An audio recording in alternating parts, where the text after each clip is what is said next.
The moment my wife's trembling voice came through the phone, I knew something was terribly wrong. But nothing could have prepared me for this. There she was, our infamous HOA Karen, planted in front of our house, arms crossed, a smug grin on her face, while a tow truck slowly reversed toward my pregnant wife's car. I froze for a heartbeat, stunned by the sheer audacity. And then Karen shouted across the street, loud enough for the entire block to hear. Rules are rules. I don't care if she's pregnant. That was it. Something inside me snapped. I had moved here for peace, a quiet, safe neighborhood where my wife could carry our first child without worry. Instead, we ended up under the rule of the most power-hungry HOA president imaginable. Karen, self-appointed enforcer of community standards, roamed the streets like a general inspecting her kingdom. And for reasons I still can't explain, she had fixated on us the moment we arrived. At first, it was minor annoyances. A note on our door claiming our welcome mat was non-compliant. Warnings about trash cans being 12 inches too far to the left. But today she had crossed a line no decent person would ever cross. My wife had parked perfectly in our own driveway. Not the street, not blocking anyone. She stepped inside for just 10 minutes to rest after a doctor's appointment. And yet, that was apparently enough for Karen to summon a tow truck. When I arrived, my wife stood on the porch, one hand cradling her belly, the other wiping away tears. My chest twisted in a sick knot. That tow truck, lights flashing orange, loomed over us like a weapon. The driver stepped out, confusion written all over his face, glancing between Karen and the flawlessly parked car. "Ma'am," he said cautiously, "this doesn't really look like a violation." But Karen cut him off instantly. "Do your job." She violated the parking rules for extended stays. "This car needs to be towed right now." "Extended stay?" I said, stepping out of my truck. She was inside for 10 minutes. The tow driver shot me a look. Part apology, part please don't drag me into this. "I'm here because she made the call," he muttered. "It's an HOA request." Karen smiled like she had finally won whatever imaginary war she'd been waging against us. "If your family can't follow simple rules, maybe this isn't the neighborhood for you." Something in her voice made it obvious. She wanted a conflict. She wanted control. And she wanted to see us crack. I went to my wife first, made sure she was okay, then turned to Karen. "Why are you doing this? Why target us?" "She's pregnant." Karen scoffed. "That has nothing to do with community guidelines. Don't try the sympathy act." My wife whispered angrily, "I can barely walk without back pain, and she's calling tow trucks like I'm committing a crime." The tow truck engine hummed behind us, a low, tense rumble under the rising pressure. Neighbors peeked from blinds. An older couple stood on their lawn pretending to trim plants but obviously eavesdropping. Everyone knew Karen's reputation, but no one ever challenged her. The driver finally sighed. "Look, man, if she doesn't cancel the order, I have to hook it." His regret was genuine. He didn't want this. Karen marched forward. "Do it. Now." And that's when the idea hit me. A reckless, split-second idea that formed in about 2 heartbeats. I walked to the tow driver and said quietly, "Hypothetically, what if I hire you first?" He blinked. "What do you mean?" I leaned in so Karen couldn't hear. "I'll pay you to tow a different car." "Hers." He stared at me, stunned. "You want me to tow the HOA president's car?" I said, "She wants to play games." "Let's play." For a moment, he studied me, unsure if I was joking or out of my mind. Then he glanced at Karen, arms crossed, face twisted in that superior smirk, and whispered, "Honestly, I've met a lot of Karens. This one might actually deserve it." I pulled out my wallet. "I'll make it worth your time." When I told him the amount, $500, his eyebrows shot up like I had just handed him a winning lottery ticket. "Cash." I nodded. He chuckled under his breath. "Sir, I think we can make this work." But we still needed a reason. Something to justify towing Karen's car, so it didn't look like straight revenge. Before I could even think, the driver glanced at her SUV and said, "Actually, she is violating something." "Oh," I asked. He smirked. "Yeah, It's parked facing the wrong direction. Easy tow justification. I looked over, and he was right. She had parked nosing on the left curb, against traffic. The same rule she constantly scolded neighbors about. Suddenly, the entire situation flipped. The tension, the power dynamic, everything. I looked at Karen, so sure she was in control, so proud of bullying a pregnant woman. And an icy calm settled over me. Are you sure you want to do this? I asked her one last time. She smirked, thinking she'd already won. Absolutely. The tow driver gave me a subtle nod, and that's when everything changed. The moment he nodded, something electric charged the air, like the second before lightning strikes. Karen had no idea the storm had already formed behind her. She stood there, arms crossed, chin up, convinced she'd humiliated us. But the driver walked right past my wife's car and headed straight for Karen's SUV. At first, she didn't notice.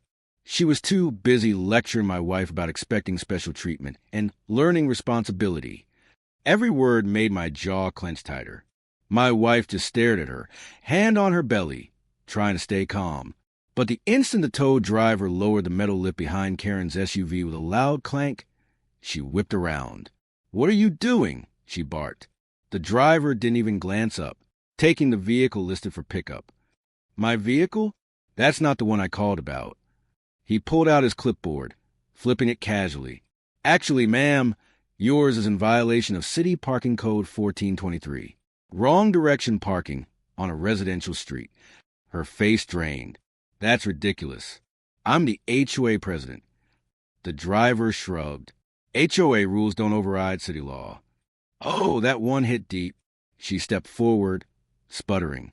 "This is outrageous. Tow my car and I will." "You what?" I asked calmly. She whirled toward me, furious. "You planned this." I kept my voice level.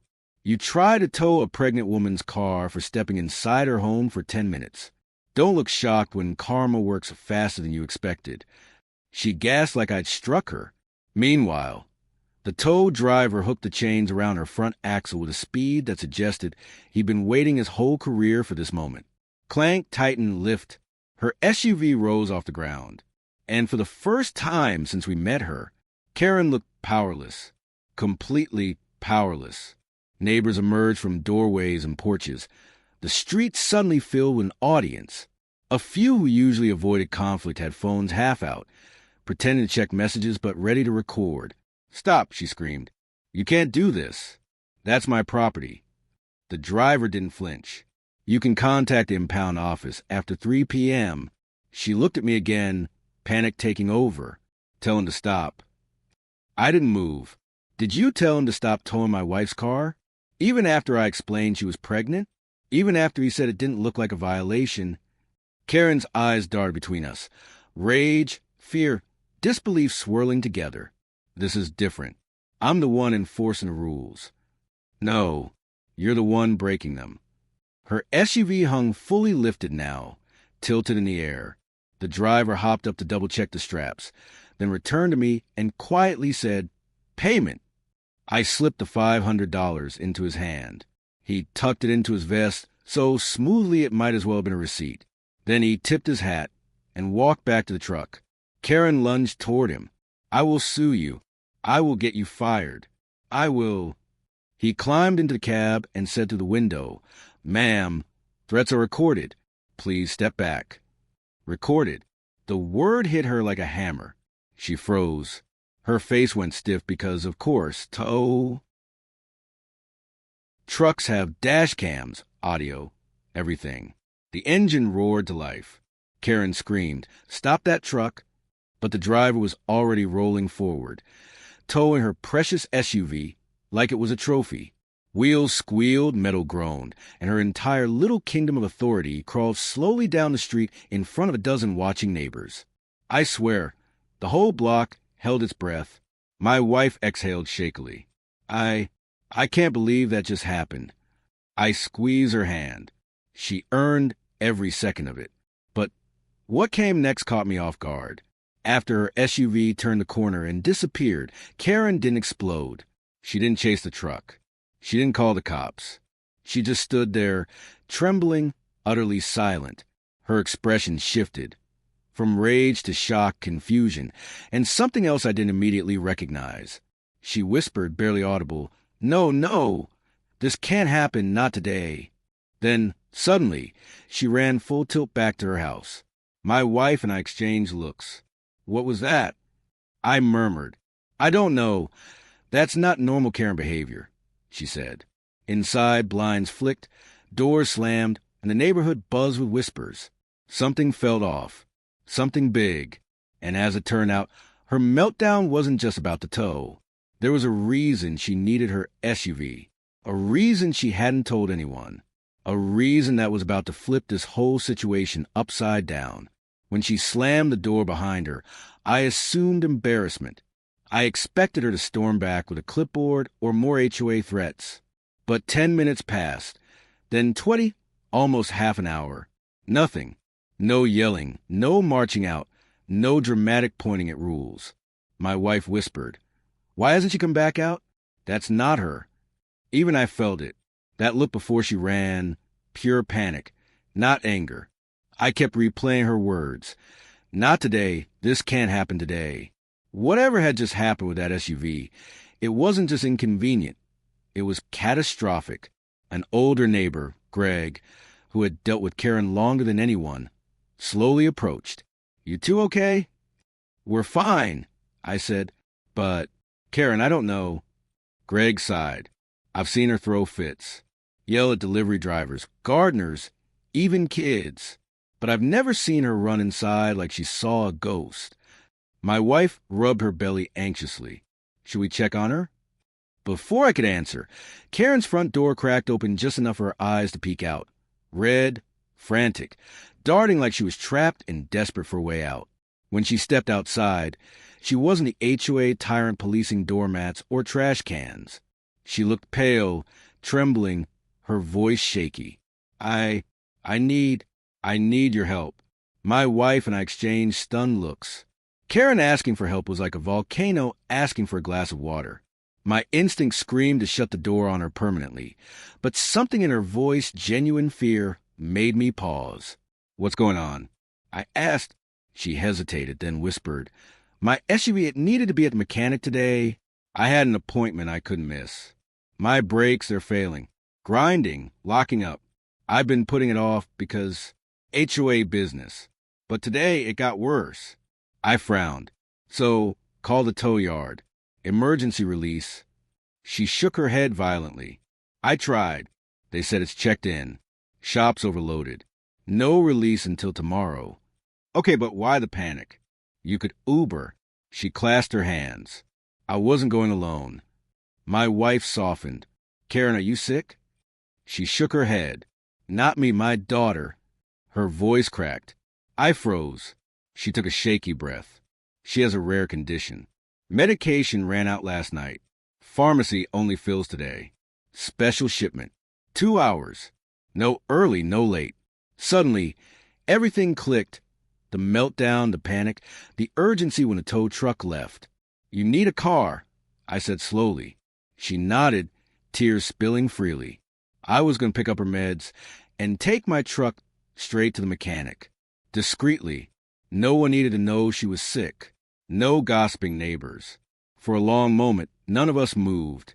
My wife stepped closer, voice gentle. "Why didn't you just tell us?" Her voice broke.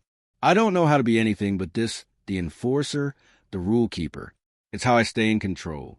Every time I fear something might go wrong with my daughter, I tighten the rules, harder." She wiped her face. "I'm sorry for everything." It was the first time I'd heard those words from her, and she meant them. I looked at my wife. She looked at me. Decision made instantly. "My truck's out front. Get in. We'll take you." Karen's eyes widened. "After everything you do this?" "Your daughter matters more than parking drama," my wife said warmly.